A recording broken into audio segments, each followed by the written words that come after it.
Okay, 6 in the slow motion one, go to 81 black. 3, 2, 1, let go. That's right, baby. It's the big show.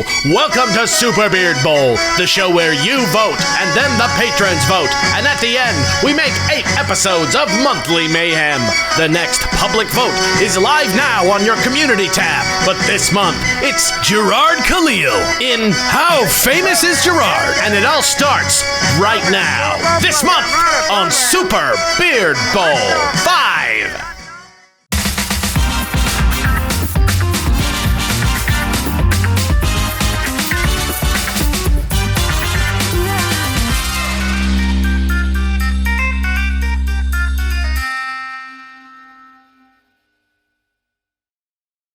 Hello, everyone, and welcome to the inaugural episode of this show that we're doing.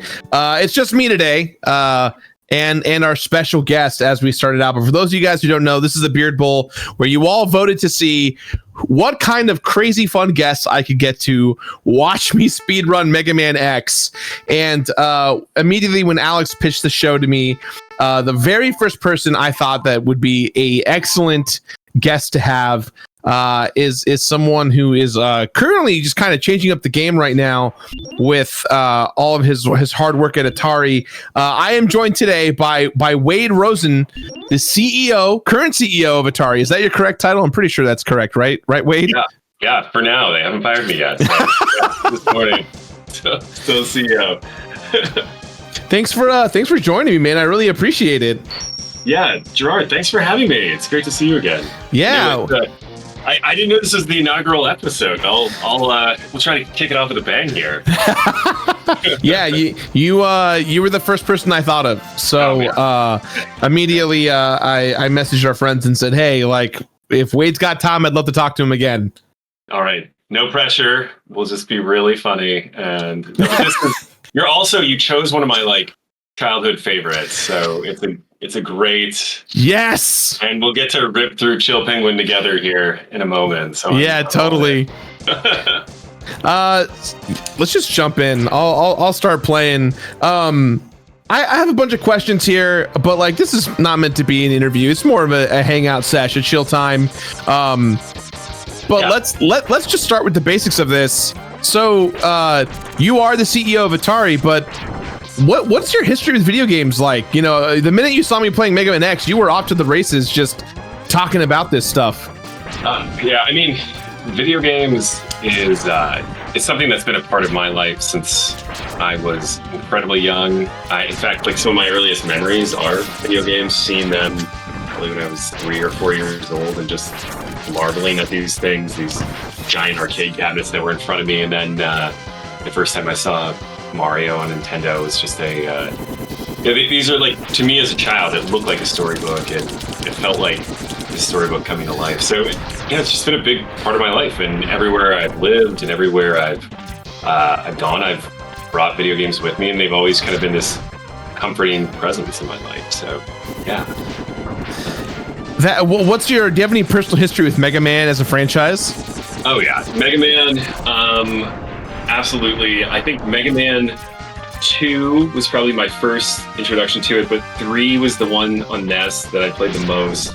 I played a lot of the Game Boy Mega Mans. I really liked Mega Man 5 on Game Boy. I thought it was strange. It's still kind of unique because they've never really done anything with the planets before. Yeah. Maybe before, but never after that. And then I liked all the X's. Mega Man 8 on the Saturn was one that I thought was cool, and I still play them. I've got all the collections on Switch, and I even liked the Card Fighter or the Battle Network series. All the Battle Network games are great. The fact I was reading an article the other day that those are the most successful Mega Man games in history right now, just given because of the Switch, the collection. And why don't they make them anymore? It just seemed it seemed like they made 10 of them within 4 years, and they're like, "Yeah, we're done. We're done forever now. We've made enough." It's so interesting because it feels like Mega Man was a game that it was big in Japan, but became even bigger in the States almost. Yeah. Yeah. We were in a golden age of portable Mega Man games for so long, and then they just all kind of stopped. You remember the Saturday morning cartoon? Oh my god, it was amazing. I forgot about it until just now. Yeah, the theme song, I can hear it in my head right now. Super fighting robot Mega Man. Yeah. There was also that one episode where Mega Man X and team traveled to the past to meet the original Mega Man. Oh man, I do not remember that. That's a shame because that one sounds pretty cool. And I could never tell. Like, I think on X4, they had all the anime cutscenes. Was there an actual movie or something that those are from, or were those just So those cutscenes were just for the game itself, but they actually made a Mega Man X short film on the PSP version of this game.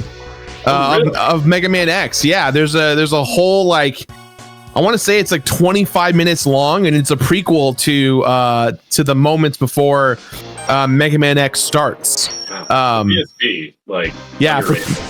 Very underrated. So great. Might be my all-time favorite console. It's strong words, but man, I love that thing. I definitely feel like nowadays it gets a lot more love than it initially got, just because everyone's always like, oh, the games though, there's not that many great games. And it's like, well, I always viewed the PSP and the Vita for that matter as an entertainment console. It did more than just video games. But the games that were on there were great. Yeah, and I always felt like they were kind of the definitive versions. I mean, like that new Tactics Ogre remaster, that's just the PSP version warmed over. I mean, it's like the best tactical RPG ever, and it was on the PSP, and then they just were like, we can update a little bit of the VFX and re-release it for $60. Great. Yeah. Testament to the PSP right there. Yeah. They did the same thing with Mega Man Powered Up, which was a definitive edition of Mega Man 1. And they did it with also Final Fantasy Tactics War of the Lions, which is a little bit more controversial at the time, if I recall, of a remaster, but I played it a ton. And then Valkyrie Profile as well. Yes. The premiere version of that first one, which again, I still have really fun memories. Symphony of the Night was on there. Yep. I mean, that's crazy that people say there weren't good games on there. I feel like I played that more than anything. It became, it was definitely my college device. I used my PSP more in college than I did my DS. And a lot of just because it was a PS1 emulator on the go. You can just get PS1 games, and playing Wild Arms or Mega Man X4 on your PSP was so sick. And that was kind of back in the Nippon Ichi heydays too. Yeah. And there were all those printy games and not just this guy. I wonder what NIS America's up to. I mean, they're still putting stuff out, but man, those were great. The little box sets you could get with. Oh yeah. So I loved that thing. Don't know how we got on PSP, but. We're talking about the Mega Man X anime, which was on the PSP. Yeah. So within your time as being a CEO, do you actually have time to play games for yourself? I do play games. It's a little bit sad because I actually have to structure time to play games sometimes, and so I'll block off time on Thursday evening. Tonight I'll be okay, from 5 to 7, play video games. But I do. I mean, first because I love it, and then second because it's hard to. I know a lot of people are in the industry, or a lot of executives in the industry don't actually play games and don't really enjoy games, but I just don't know how you'd make or want to make great games if you're not first having an opinion on what is great. So I do get a chance, but I love to play a little bit more. It's never enough. How often do you find the business stuff, since you've been CEO, do you feel like the business stuff of being CEO has ruined your passion for games, or has it just made it easier? I was definitely worried about that. Man, it's a really insightful question, because when I was in college, I chose not to go into English Lit for that reason. I was really interested in it, and I that was my initial love, and then I decided, or I talked to people and they're like, no, you'll be miserable, like, and you'll grow to hate literature. I'm like, whoa, okay, I don't want that. Well, better go into business. So I actually picked something that I was like, to kind of keep these, like, my world of, like, my professional world separate from my passion world, and it was that's actually kind of what brought me into video games. It was only after my last couple companies, after one of the exits, where I kind of questioned that initial assumption and said, I don't know if that's true. Maybe it doesn't have to be one or the other. And I decided to take a rip at video games, and it's been great. Like, it really hasn't diminished. If anything, the one thing it's made me do is just, like, not tolerate, because I don't have as much time to play games. I also, like, really don't tolerate games that I don't enjoy. So I kind of just play the ones like I'm playing through Inscription right now, which I know I'm late for that, but it was always because I didn't really want to play it on the PC, so I was waiting for it to come to console. And I'm playing it, I'm like, yeah, this is great. Like, all of this is perfect, and this makes me want to make great games. So I try to play games that are inspiring and make me want to do something new and weird and interesting. Well, that's actually a great segue for my next question.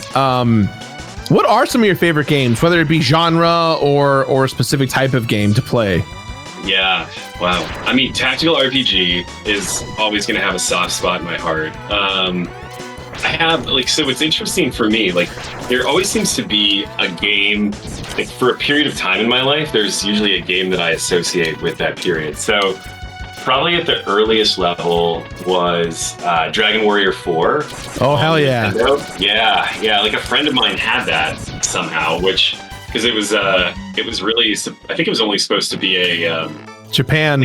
A mail order only here in the US. I don't know how they got a hold of it. I kind of thought RPGs were boring. I never wanted to play it. And then I saw that. And I was like, no, okay, this is entirely different. So it showed me what a narrative-driven game could be. So that was really impactful. Neo Geo Pocket Card Fighters Clash. So SNK versus Capcom Card Fighters Clash on the Neo Geo Pocket I put a lot of time into that. I think that thing was just great. And it predated a lot of the love that I had for card battling games later. The first time I saw Final Fantasy Tactics was like mind-blowing, dude. I was like, this can exist. So that was great. And then Demon Souls on the PS3. I wouldn't say I'd like fallen out of love with games, but I wasn't playing them as much. Sort of moved away from it. I found the mid 2000s like a little bit alienating in terms of what or the late 2000s, like a little bit. Just not really all that interesting, and then all of a sudden Demon Souls came out and I'm like, nope, right back in, right back into it. So those are some that jump out at me as being like really, really impactful and major parts. Hades during the pandemic was pretty nice solve for that whole thing. So yeah.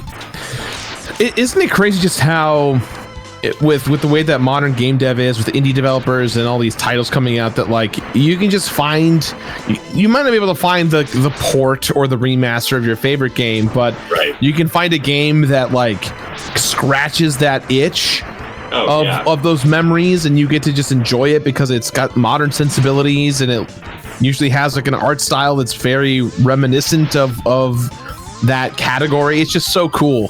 Yeah, I mean, Inscription, I know I mentioned a moment ago, but that's really doing that for me, because it's kind of like Card Fighters Clash, but with this, obviously like really meta, dark, I won't even go into it, but just super interesting experience overall. But ultimately it's a card battler. So it does kind of like, it also feels like weirdly nostalgic while feeling totally original. So I know that's kind of what I look for, I think, in games is something that is both familiar, but then like moves laterally in a way that I don't expect and surprises me.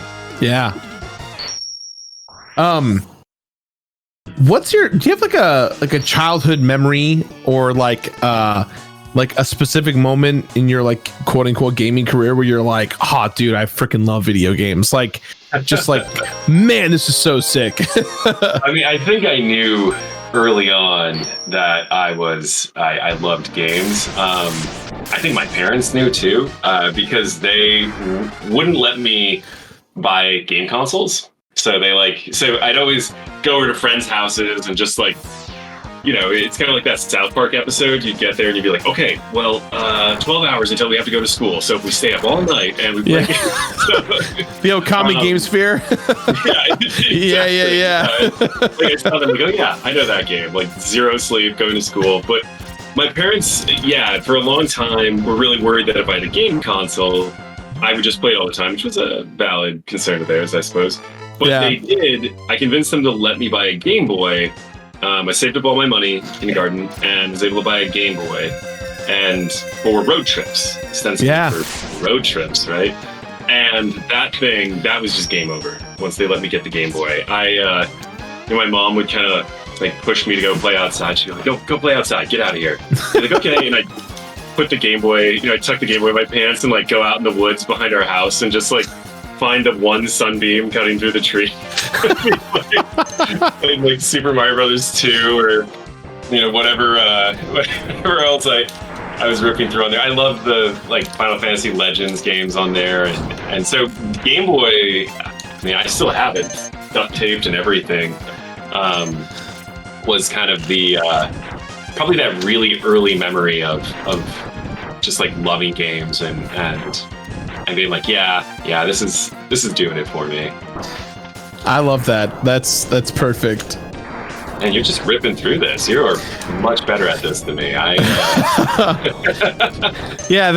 When my producer Alex or my partner Alex was like, yo, we have to, I want to do this show where you just play through a game you're great at and you just talk to folks that are kick ass in the industry. And I was like, oh great, so we're gonna play Mega Man X. And he's like, yep.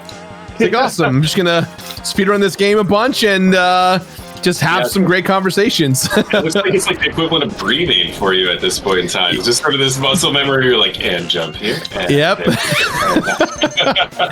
Yeah, you could say that I was low key ready for G4 when they called. They were like, yeah, I play games. I'm ready to go.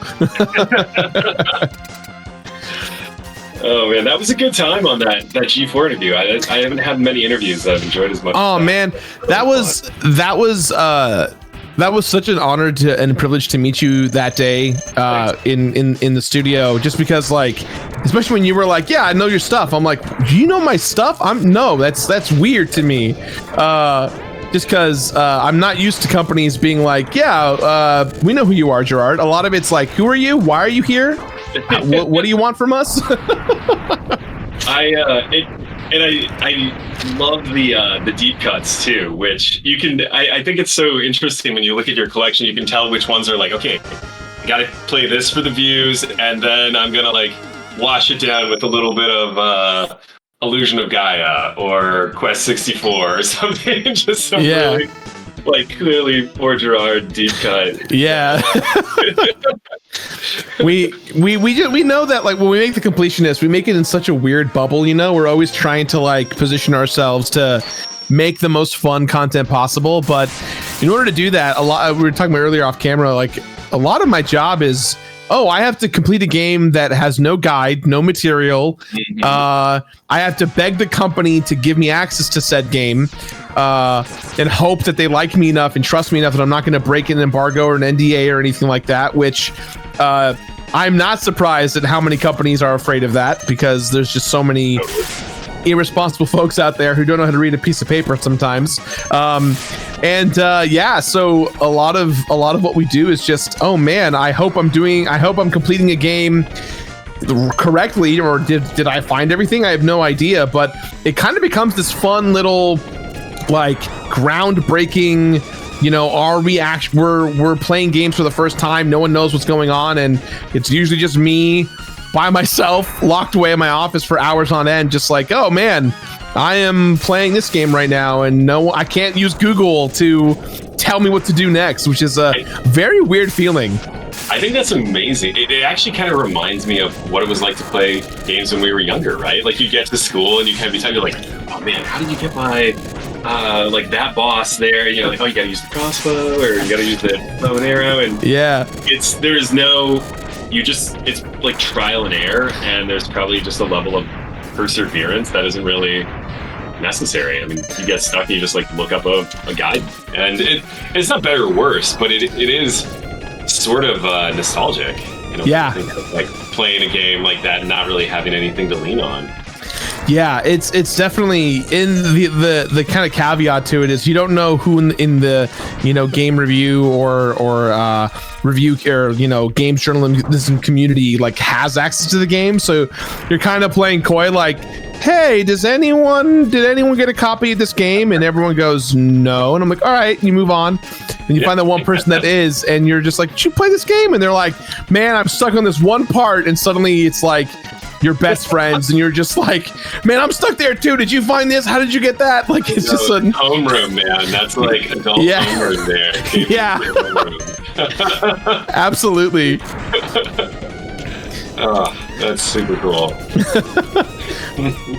So with all you do with your job, I imagine that a lot of your job is, and this is just me speculating, I have no idea. A lot of it must be education, right? Like you probably have to talk to a lot of folks about what Atari does, what you do, and in your approach is what's like the most not like pain in the ass thing, but the thing that like your talking points that you're just like, I'm gonna keep repeating this to the day I die at this point.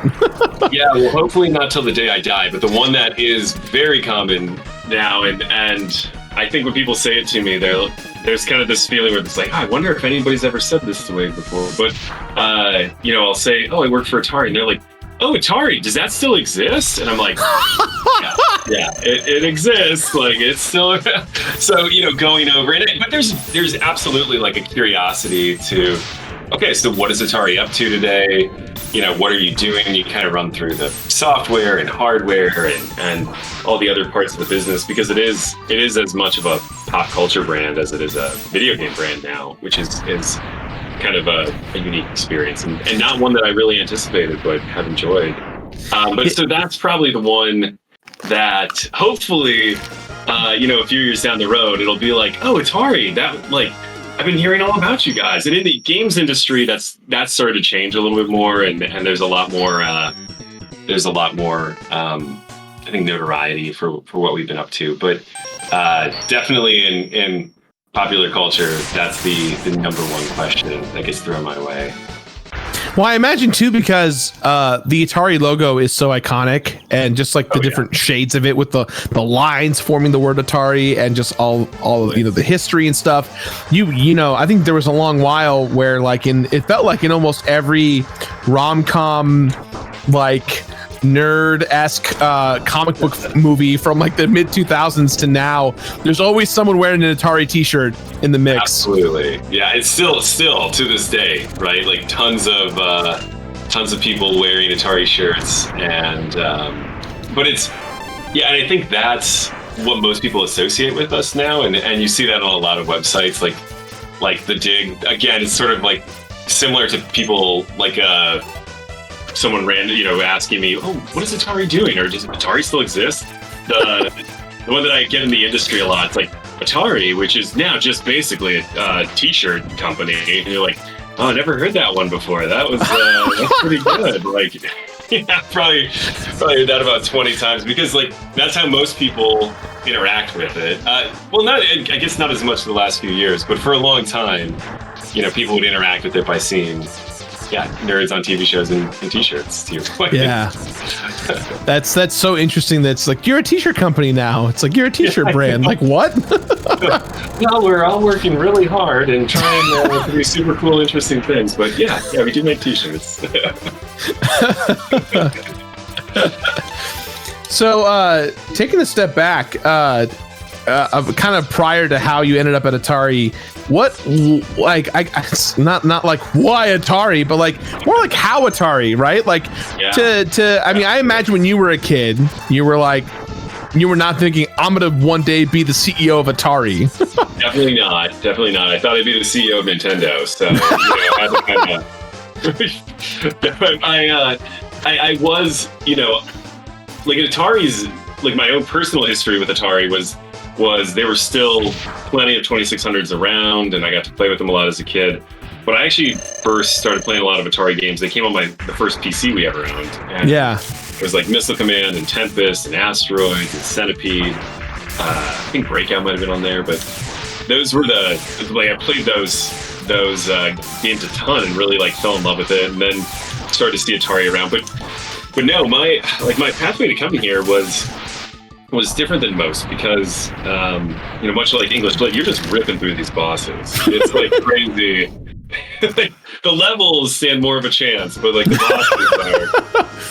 It's taking a drink and like doing it with one hand while it's happening.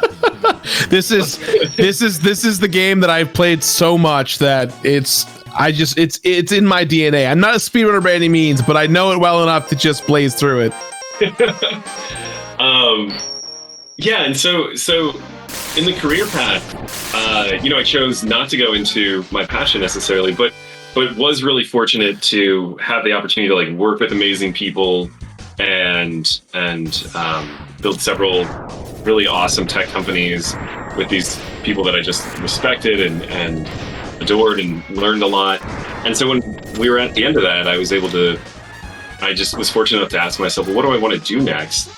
And video games came to mind. And the first thing I did in video games was actually a company called Jirard Interactive, which is still around. Oh my God, you worked at Jirard? I founded Jirard. No way! Yeah. That was the first thing that I did in video games, and it led me to Atari, actually, through Jirard. Whoa, I didn't know that. Yeah, that's how I came to Atari, actually.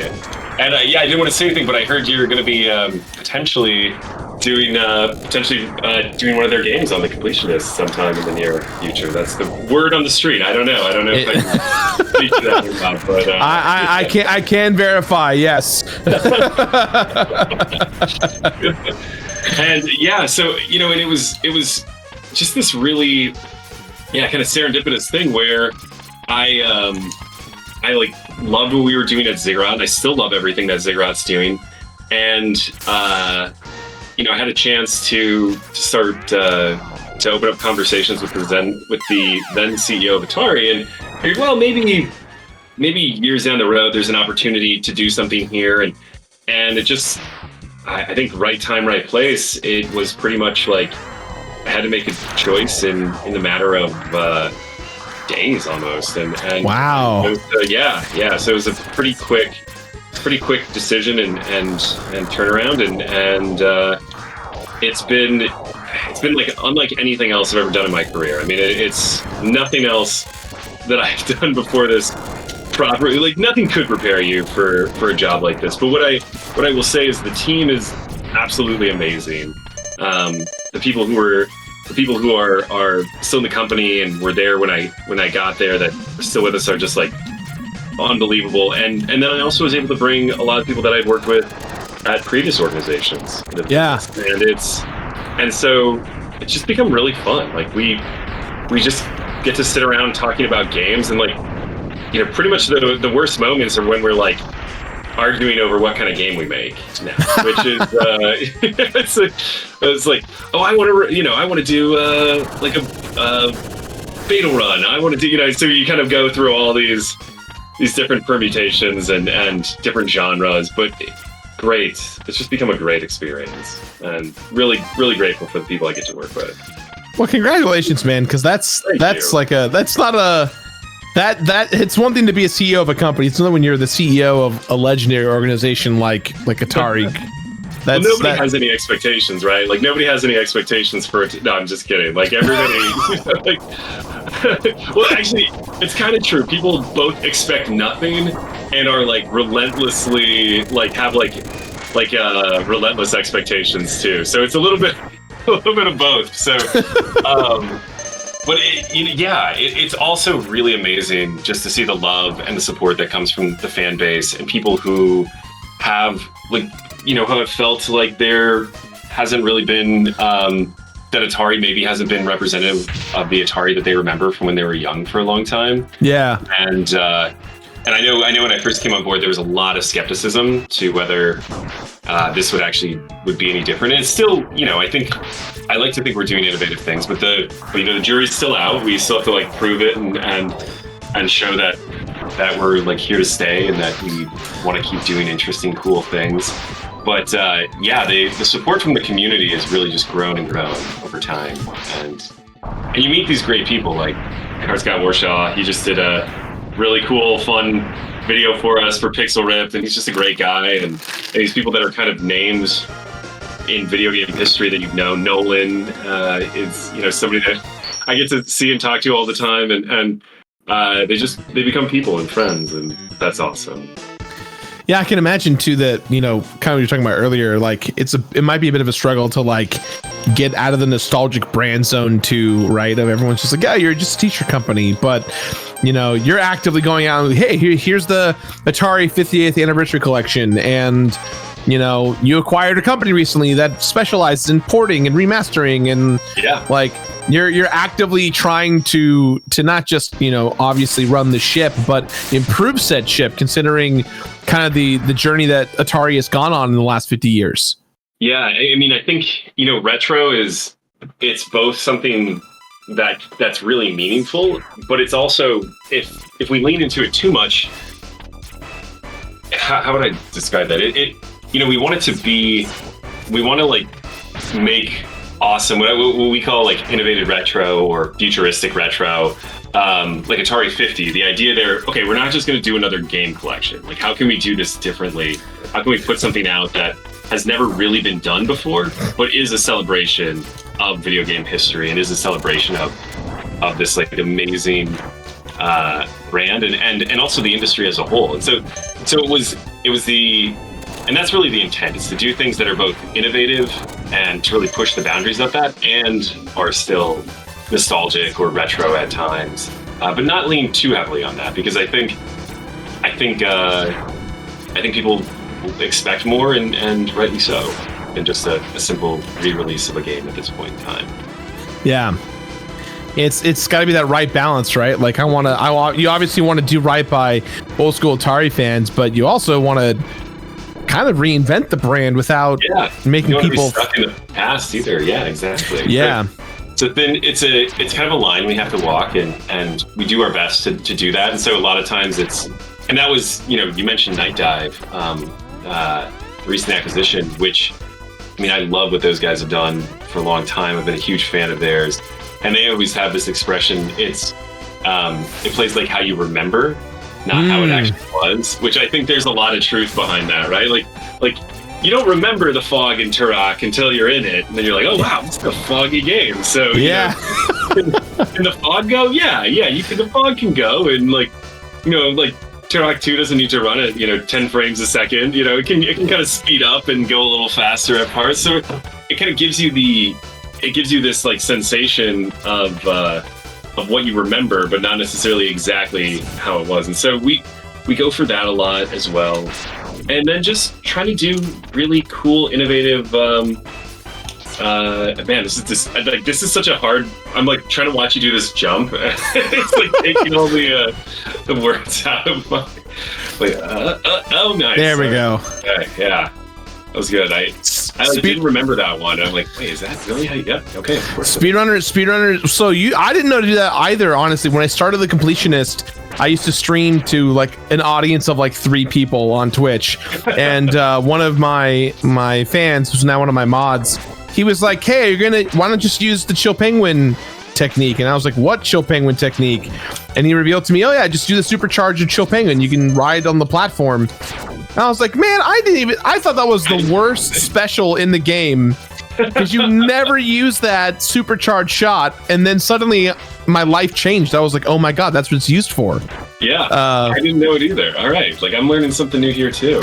Yeah, because usually what you would do is you'd get Boomer Quanger's boomerang and go grab it, or if you're a crazy good speedrunner, you pixel perfect frame, grab the ledge and get it, which I can't do. But you were asking about Atari, something about Atari, we were talking something about to the balance between the nostalgia and moving forward.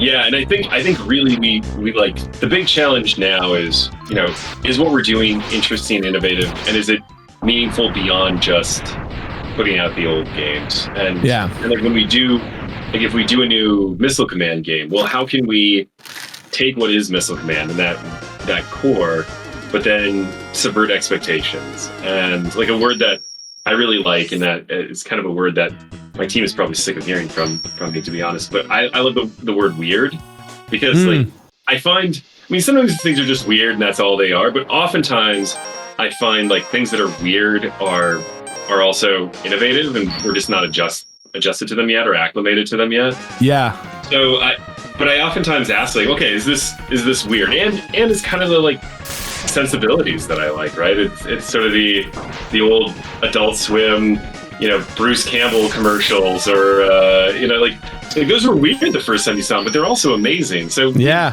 we kind of push ourselves to try and break expectations, take the root thing and keep that like meaningful core of the game, and then take it into some unknown territories, or just double down on what is the game itself, like our Recharge series, and just do the best arcade style version of that game, and have it be really pure and just right on the nose of what they were intended to be.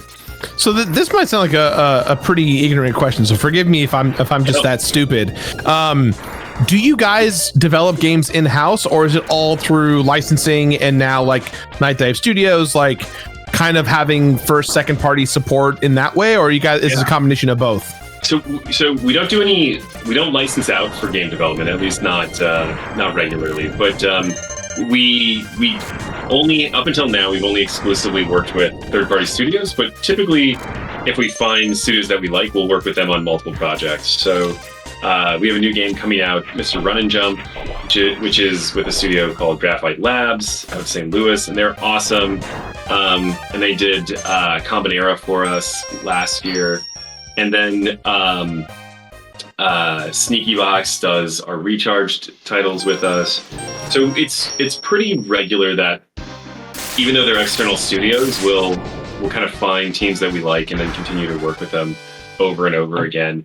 And then Night Dive is, I guess you'd say, the first internal development studio that we have on board, and just really excited to have them and work with them on a ton of different things.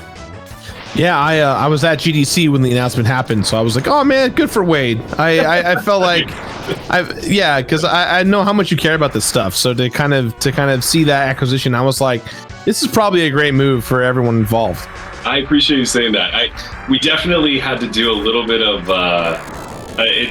There was a little bit of tension initially because Night Dive is a really beloved company, and for what they do, there's no one in the world who does what Night Dive does. So I think there was a fear that we would buy it and then force them to only work on Atari games or like modify what they're doing, which is the exact opposite of what we would ever want to do with an acquired company. But yeah, as we've, and I've known those guys for so long. So as the acquisition has kind of become, the dust has settled a little bit, I think all of that has calmed down quite a bit, or people feel a little bit more soothed. It'll take time to just show, though. I think people want to see that it's not that things go up in flames. Yeah.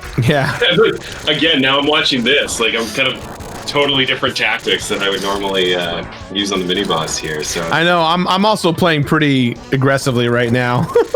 Yeah, you're doing pretty good though. We're not even like 40 minutes in and you almost cleared the whole batch. So yeah, man, we're crushing it. Yeah, you are. I like how you used "weir" in that. That was generous. So thank you. Yeah. No, I look. This is essentially a let's play, Wade. You are a part of a let's play, so you're. Okay. It's all a right. We. yeah, sure. Yeah, I'm giving you moral support. That's yeah. You can. I can imagine that you're going to go back to your constituents are going to be like, "So, how was the interview?" And you're like, "Oh, some bearded guy played Mega Man X for an hour, and I just kind of sat here and watched him." Yeah, I watched Jirard beat Mega Man X an hour. It made me feel real bad about my video games. So, yeah, great.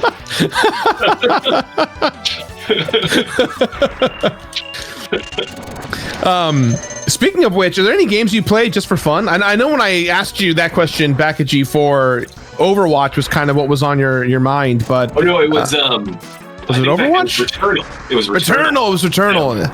Yeah, I'm not a big Overwatch guy. Not that I have anything against Overwatch, but and I know I'm kind of in the minority these days, but I typically play a lot of single player games just because when I do play games, it's pretty late at night. I mean, if I can like get together with friends and play a game, like I still love that, but kind of just given the lifestyle right now, it's a lot easier for me to have things that I can pick up and put down. I mean, I've mentioned Tactics Ogre a bunch of times. Like, it's one of my all-time favorites.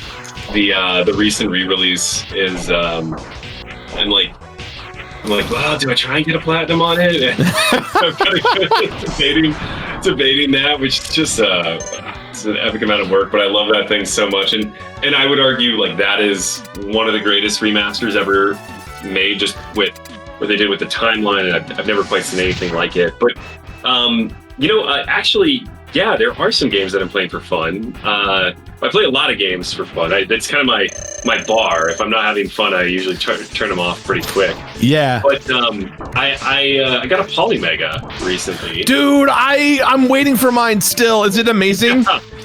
Yeah, I was so impressed. I mean, it's just a really impressive piece of hardware. And I've actually been playing Policenauts because I've never played Policenauts and wanted to play it, and I've been playing it in English, so it's just like, yeah, it's been, and I always liked Snatcher, so going back and being able to play these games, and so I'm kind of going into my old game catalog, and it's really, I didn't mean to give a little shout out to it, but it's an awesome piece of hardware, and like Dragon Force 2, I want to get into for a little bit. I've been replaying Knights. So a lot of my Saturn collection, a lot of it's got some consoles that I've never really explored, like the TurboGrafx CD, for example, which I never really went down, that I kind of am looking at, or Neo Geo CD. So that's been getting a lot of my time, in addition to, I play all the Atari games, and so spend a lot of time on that. And what else? What else has really been? I mean, Inscription has been an awesome experience, right? So unlike you, I'm definitely not a completionist. I just don't have the luxury to do the whole thing, or even so. There's a lot of games that I picked up, some really highly rated ones that I just didn't get that deep into and didn't really grab me. But when they do, then that's kind of the testament. I'll go and go really deep on those. So yeah, that's probably the ones. Those are probably the most fun games that I'm playing at the moment. Speaking of newer consoles, I just got my Playdate. I haven't opened it yet. Have you messed around with that thing? I have. Yeah. I got a Playdate, and I wish I could say it's really cool, and it just feels really nice. Like it feels good, kind of the visceral, aspect of turning the crank and everything, and you turn it on, and it's just a lot of little things that come together nicely in that hardware. I haven't used it as much as I'd like, mostly because when I'm on the go, I play my Switch a lot. But it is the perfect size. You can put it in your pocket. It's the kind of thing that's just so much smaller. And actually, now that you brought it up, I'll probably dig back into it here. So yeah, I do really like the Playdate, and it's just unique, right? I mean, how many people are like that? So I try to support anything that's doing something different, because there's just not a lot out there doing that. Yeah, between that and the Analog NT, I've just been having, or the Analog Pocket rather, I've just been having such a good retro time right now with portables.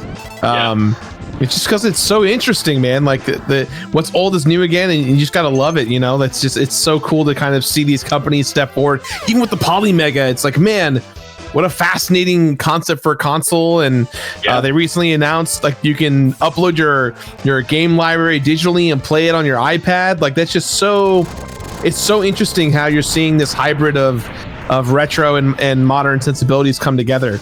Yeah, and I think that when we talk about innovative retro or futuristic retro, that's it, right? It's asking okay, well, we want to play these old games, but what can we do to make it really innovative and cool and different than what we're used to. So still finding ways to kind of push the envelope on all those old things. Totally. On all the older titles. So yeah, I love that. And it's, I think there's a lot of ways to emulate and play consoles that are cartridge based, but in the specific case of Polymega, just the fact that it was CD based was like, that's what is also really special about it. Yeah. Like I've spent, you can't see behind me right now, but I've got like a little PMD and a modded 7800 in there with, so that's what I play, pretty much all the classic Atari games on. But like, who's gonna do that? Nobody's gonna do that. Like I'm such a minority of people who are gonna mod get like a composite mod on a 7800 so we can play classic Atari. So we need to do things to like make it more accessible and make these things more approachable and easier to act as. I mean, to me though, I think you even like that's the kind of stuff that I do too. Like I'm all about like, I have doubles and triples and quadruples of almost every console that I own just for stuff like this, because it's oh man, like what kind of crazy mod do I not need but like sounds really sick that I want to try and figure out. And it's always just so fun to kind of see what people are coming up with and to kind of be ingratiated in the mod community and talking to folks. Like, of course no one wanted to do that, but like you wanted to do that, and so you were able to do that, and that's just such a cool thing. Yeah. And a lot of times it's mods. Sometimes it's just like making things really accessible. And I oftentimes, I don't know, we've got like, we need another project, like we need a hole in our head. But like, I oftentimes wonder, like, how great would it be to have like a modern 4x3 monitor, with HDMI and SCART and, S-Video and composite RGB, like everything there that you could just like hook things into and isn't like a big, wide, bulky. I mean, it's a very niche product, but I would love it. I mean, we're all like, or I shouldn't say we're all, but I like the amount of time I've spent researching old Dell monitors for like the perfect 4x3 monitor, and like, all right, well, how do I get DVI to work with HDMI? And it's just such a, I mean, it shouldn't be that hard. Wade, I have never feel more seen than right now. Me and my friends all day long are like always showing each other links to like eBay or to whatever, and we're like, dude, the CRT is only this amount, but how heavy is it? Oh, dude, it's gonna be so heavy. Like, yeah, exactly. Like you go to Evo and people are just like lugging around gigantic monitors. I'm like, there's got to be a better way than this. Like this, yeah. And I get it, because like, you want something that's going to like have the best possible like timing and can properly bring in analog, or how much time have you spent like being like, oh well, what's better, an OSSC or a FrameMeister? You're like looking at all of these analog to digital. I do that all the time. I've probably spent a day of my life trying to find the right converter. And just like, what am I doing? This is so. I run a company. I can. Things. I mean, I don't know how many people really view those as problems in the way that I do, but if I'm having the problem, at least like, hopefully another 1,000 people are having that problem. Oh, absolutely. In the retro community, what you're describing is so prevalent. I probably do maybe 10 to 15 retro conventions a year. And do you really? Wow. Yeah. Yeah. I travel all over the country, just meeting fans and signing autographs and doing panels and stuff. And, and so to me, the two things that I'm always on the hunt for are obviously like video games, but obviously like video game solutions, because every day you're like, oh man, I want the best picture quality out of my N64, or I want the best picture quality out of this or that. And so what you're describing is stuff that tons of people fight over every day. Like the FrameMeister for the longest time was like the thing that everyone wanted because of it was the best, and it still is the best for a lot of folks. But like they don't make it anymore. So like, what are you supposed to do? And you have to integrate for Japan, and then like hope that it's like the right model, and download a bunch of presets, and with the emulation scene, like Mr. FPGs right now, and how that's all set up, and like even companies like Analog with the Super Analog NT, Mega Analog, like there's always someone trying to do something, and I like it's not as crazy as you think. It's very much a concern for a lot of people. And even when I think the funny part about it for me is even when I solve it, it's like the next time I'm gonna like fire it up, I'm like, oh no, like what was that again? Like why did I write this down? Like what chord is this? Like it's sort of like I've got like it's almost like blueprints for a treasure map. It's like, okay, this chord in this like location is going to be used for these specific. You have to like set the back of your television to these specific parameters. Yeah. And, oh my gosh, it's just a lot. And it doesn't mean that I like don't love retro gaming. I mean, I do enough to like do all of these things for it. But yeah, there's better ways for sure. And like the Polymega, I find that really interesting too, because it's introducing a legal way to do that too, which is really cool. Unlike I think a lot of the options out there are oftentimes encourage piracy or ROMs. Like it's a way to access those things on a legal basis. So I think that's the other innovative piece that we're seeing a lot is like how can this be done and not have it be like an illegal or just a piratey version of something, and that just requires you to make something that's like better than what would otherwise exist, even if you could pirate it. Yeah. Well, I mean, hey man, the minute that you find out how to make the Atari CRT, I'll pre-order one right away. I'll be the first one. Okay, I'm gonna use it. I'm gonna tell my team that. I'm like, okay, we got one sale here. I can promise one of these will sell. So, yeah, it's but that's like also part of that's like the fun part of the job is like these are problems that we actually experience and people who love games, these are the things that we have, and it's kind of cool to get to solve those and work on them. Yeah, I can imagine it's a kind of like a Rubik's Cube to a degree, right? Like, how do we figure out this situation? Yeah, absolutely. And so it's a little bit like a little bit of a Rubik's Cube. It's also usually finding experts in the field because people have solved all parts of it, but rarely like all of the parts at once. So it's never like commercial. You need this thing and that thing and three of these things, and it's not as commercially easy. Especially now that like Radio Shack and Circuit City are out of business. If you're like, you need this one particular adapter off of this one website, like it's not as easy as it used to be.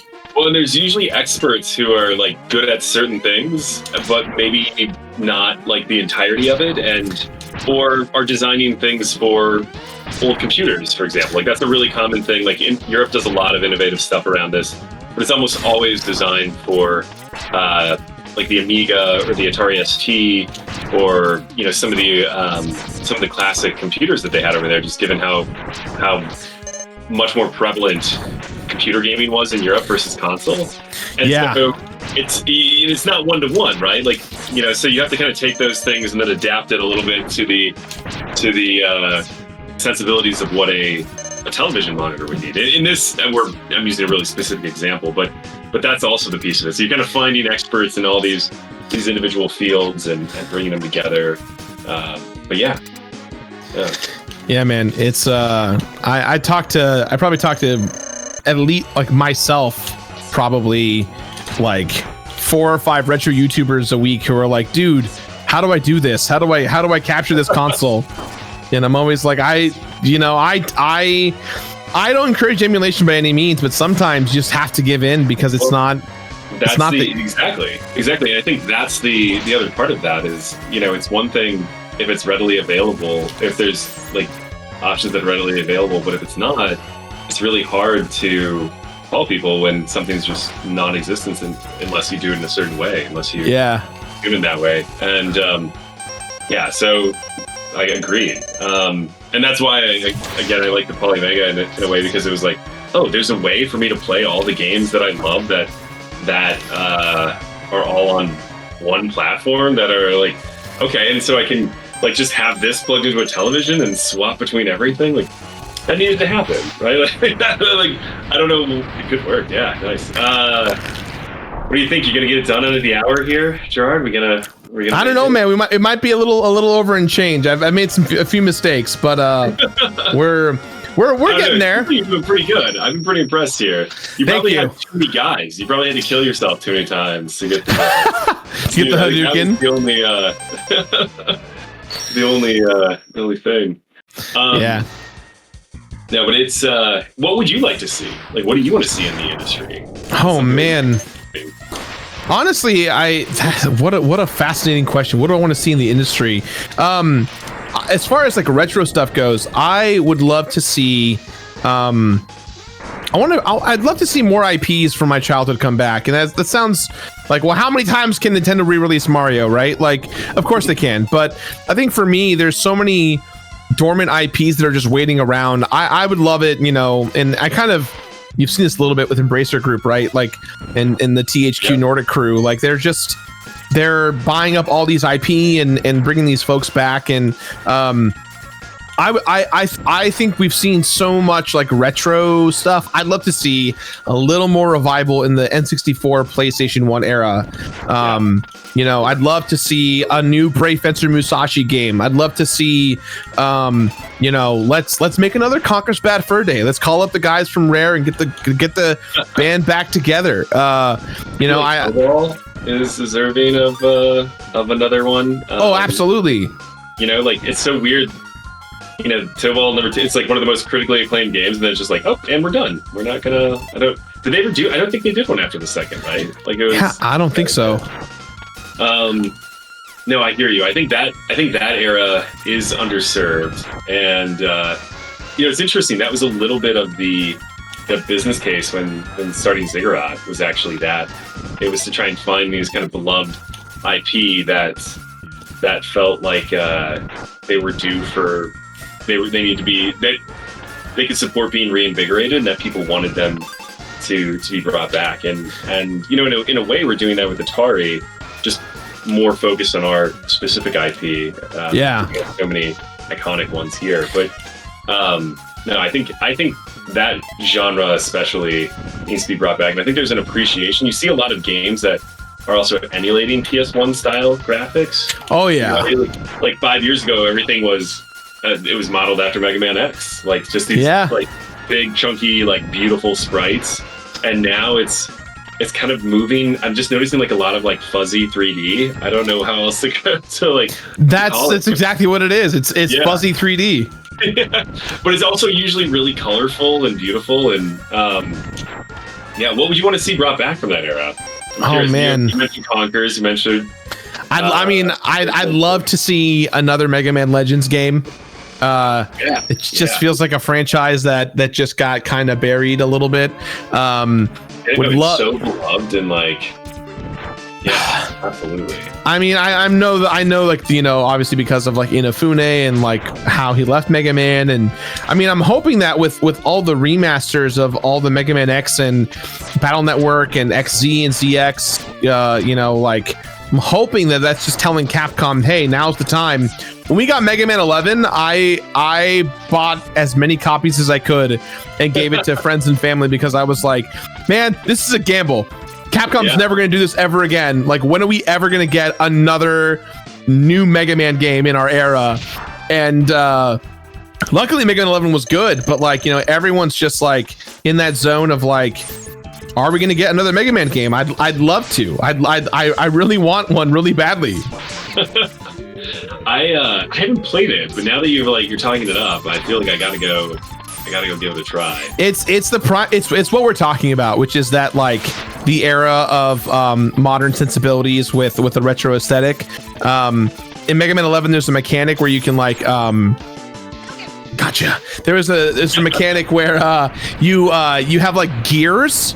And you can, the gears have one of two functions. They either, it's been a while since I played, but it can like slow down time briefly, or it can like increase your damage and make you like risk rewardy glass cannon style. It's just really cool because you would think that they've done everything in Mega Man, but with Mega Man 11, the art style's different, the level layouts are different. Like it feels like they somehow figured out to modernize Mega Man a little bit. And so for me, I'm sitting here going like, hey, it would be great if Mega Man X9 could come out, or like, I'll take a reboot of Mega Man X to some degree. I would love to do that. I also would love to see games get reboots, but also not just reboots in the way of like retelling the story, but changing the genre. Like when I saw there was that Metal Slug Tactics game that came out, I was like, that's a fun concept. Like I would love to see more of that, where you take you saying that, Jirard, because I think that's one of the things that we really want to do over here is exactly that, which is basically like taking Missile Command or Lunar Lander or something and like kind of putting it on its head, like merging it with another genre, not moving so far away that it has nothing in common with the original game, but yeah, like I love it too. I think it's, especially when it makes sense, especially when it is like within the like when there's it's like a meaningful leap from the original game. Totally. Yeah, I really want to see something like, there was that rumored like a Mega Man X FPS game with like a demo that came out a long time ago, or some video, and I was like, it looked ugly, but man, what a novel concept. Like what a cool thing.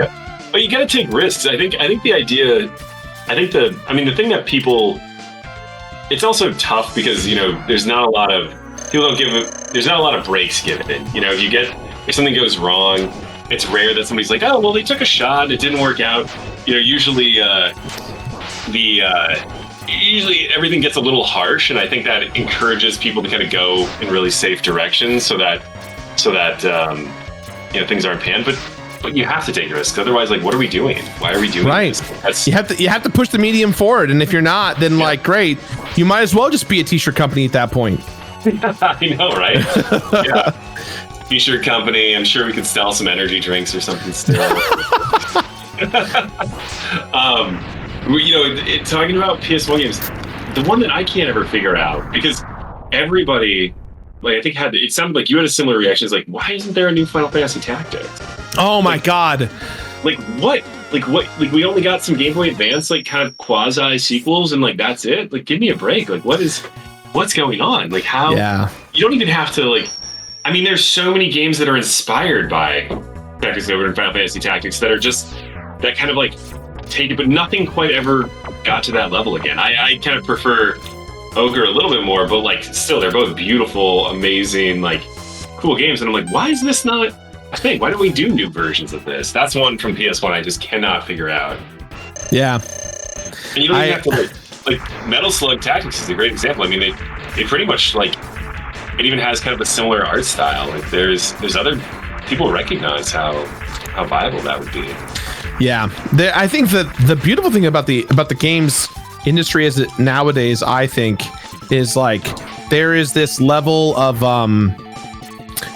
there's something for everyone. You don't need to sell 1 million copies of a game to satiate a fan base. And with the rise of indie developers and companies like Digital Eclipse and Night Dive Studios, who are really like trying to show everyone, hey, like there is a world where you can faithfully recreate and modernize stuff from our childhood. Like that's just so cool, because 10 years ago, even 15 years ago, even that was not, everyone as a whole was like, we're not going backwards, we're going forwards. We have to innovate going forward and let the industry grow with us. And now it's, you can play almost every Xbox 360 game on an Xbox Series X. Kudos to Microsoft for doing a really good job with backwards compatibility in the Xbox. I mean, that's super cool. I think it's one of the things that has like started to draw me more towards Xbox over the years, because it wasn't ever a platform that was really interesting to me. But the way they've shown respect for their old back catalogs is it's pretty innovative. Yeah, I've always been a PlayStation guy, and then like in the last 6 to 8 months, I've really been getting great use out of my Xbox because I can play all these old games, and it's not fun to beat up your PS3, and like it takes so long to boot anything up, and like, do you have the DLC? Can you still buy it? Trying to remember, like, you're like, is this the right? Is this the right save file? I know it's just, it's the curse of retro gaming. I just want to take a moment to say how impressed I am that you're like carrying on full conversations while playing the game. Thank you. I'm like watching you and struggling to carry on the conversation at times. Like, Greg actually has to play the thing. Like, I'm getting distracted just watching it. So I appreciate it. Thank you so much. Damn it! I almost got that. I take pride in being able to multitask this way. I mean, this is basically what, if someone's like, "What's a streamer do?" It's essentially this, but they talk to hundreds, if not thousands, of people at the same time. It's a little more chaotic, but I don't know, when we're kind of coming to the concept of this kind of interview style thing, I love the show Hot Ones. Hot Ones is like such a great, it's a vulnerable show where obviously we're eating hot wings and it's like this intimate, like we're both suffering together kind of vibe, but you don't really get that as much with gaming content, right? Like it's, you have to kind of make your spin and twist on it. And so to me, my whole thing was like, well, I want to be able to make the guests feel like welcome and comfortable at the same time, like just kind of kick back and relax, because I think we're always all moving all the time, and this is the kind of vibe where it's just like, going to a friend's house and watching them play Mega Man X, just for fun. It's like kind of the hope. So that's what it feels like. It feels like well, you were asking me earlier, what are some of my memories? Going over like a lot of, this is back before I really realized probably how rough it is, but drinking like a 2-liter of Mountain Dew and then like playing Goldeneye or Choo Choo Rocket or something. Me and my friends always had these really weird like 4-player games on Dreamcast that we play for just ever. I don't know. Did you ever play Swirl? Did you? It was like a free pack-in game on the Dreamcast. Like nobody played this game, and it was so good. I'm like constantly amazed at how good this game was. I've never heard of Swirl. It's a fantastic 4-player. It's got to be one of the most simple games, and you're just like popping swirls. But there's it's unplayable as a single-player game. But as a 4-player game, there's such a huge risk-reward component to it.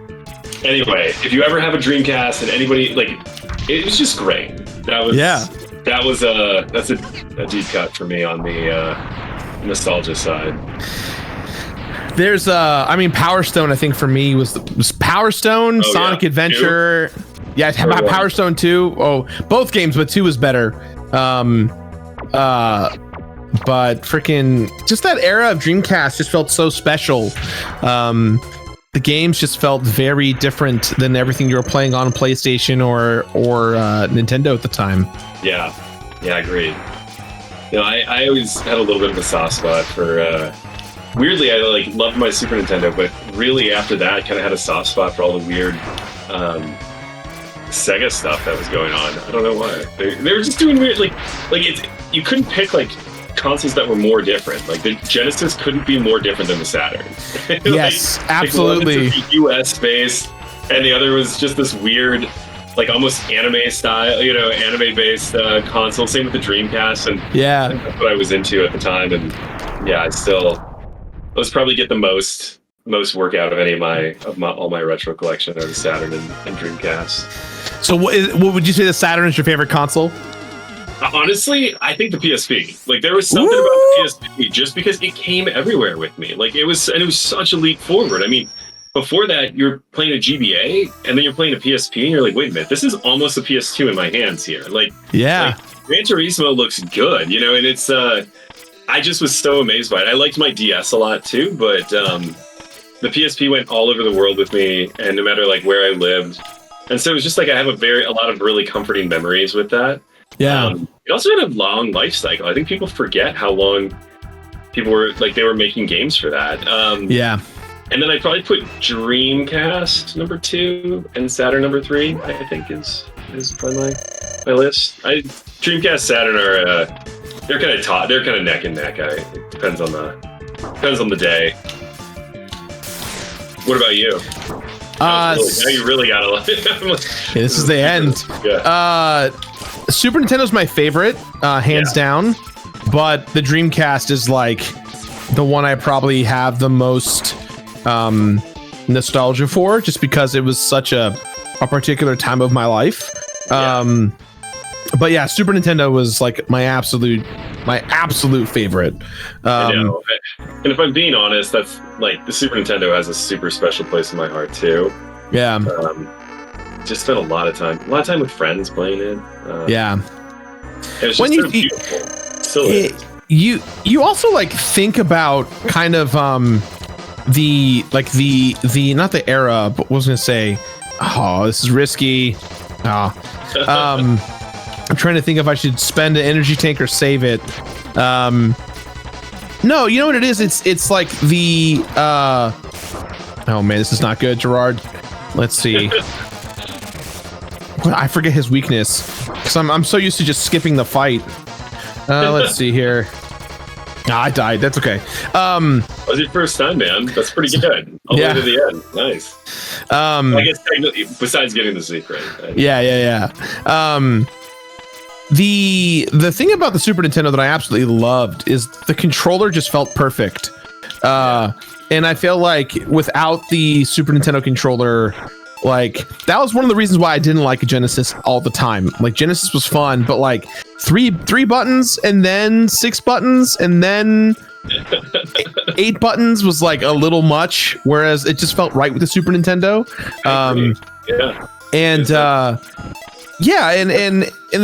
But somehow the Dreamcast felt like the next evolution of it with the analog stick and everything versus. Oh, you liked it, man. I don't know how fondly I look back on the Dreamcast controller. I mean, I think the VMU was kind of cool, but at the time I loved it, but looking back, I'm like, yeah, the others were better.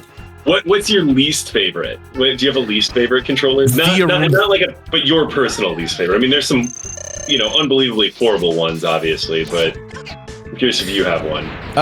My least favorite is the original Xbox Claw. That thing was. Oh yeah, that was rough. And it was weird. Like the button placement was super weird. The second iteration of that was not bad, but which is so funny because the 360 generation, the controller was really nice. I mean, it's the iconic, right? It's kind of set the stage for all controllers after it.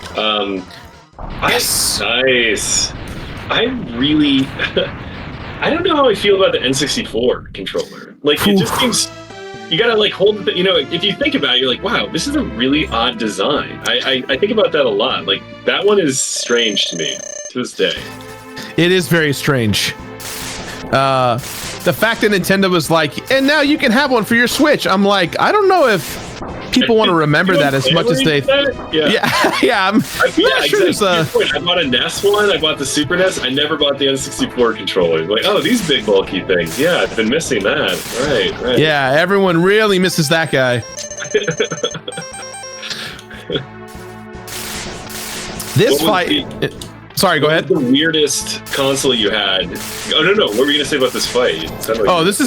This fight, in my opinion, is way too difficult for the rest of the game. The rest of the game is like a total breeze, and then you get to this, and you're like, oh god.